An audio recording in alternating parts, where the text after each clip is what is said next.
గదాపాణి పీతవాస జగత్పతి అన్నారు వాల్మీకి మహర్షి. అంతటా ఉన్నవాడే విష్ణువు లేకపోవడం ఉండదు. ఇప్పుడు కూడా ఉన్నాడు ఆయన, ఇది అంతటా ఉన్నాడు. ఉన్నవాడే అక్కడ కనపడ్డాడు ప్రకటంగా. కరచరణాదులతో ఆవిర్భవించి వరం ఇచ్చాడు.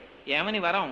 నేను వస్తున్నానయ్యా, వచ్చి హత్వాక్రూరం దురాత్మానం దేవర్షీణాం భయావహం దశవర్ష సహస్రాణి దశవర్ష శతాని చ అన్నాడు. ఆ రాక్షసుడైనటువంటి రావణాసురుణ్ణి నిర్జిస్తాను, తర్వాత 11,000 సంవత్సరములు ఈ భూభారం వహిస్తానన్నాడు. ఈమె ఎవరడిగారు? 11,000 సంవత్సరాలు పరిపాలించడం ఎందుకు అంటే, అప్పటికి మనుష్య జాతి ఎన్ని కష్టాలు పడిందంటే రావణాసురుడి పరిపాలనలో అసలు మనిషిగా బ్రతకడం మర్చిపోయారు. మళ్ళీ మనిషి యొక్క ఔన్నత్యం ఏమిటో చెప్పడానికి 11,000 సంవత్సరములు పరిపాలిస్తానన్నాడు. అందుకొచ్చింది రామరాజ్యం. అందుకని 11,000 సంవత్సరములు పరిపాలిస్తానని వరమిచ్చి గదాపాణి పీతవాస జగత్పతి అన్న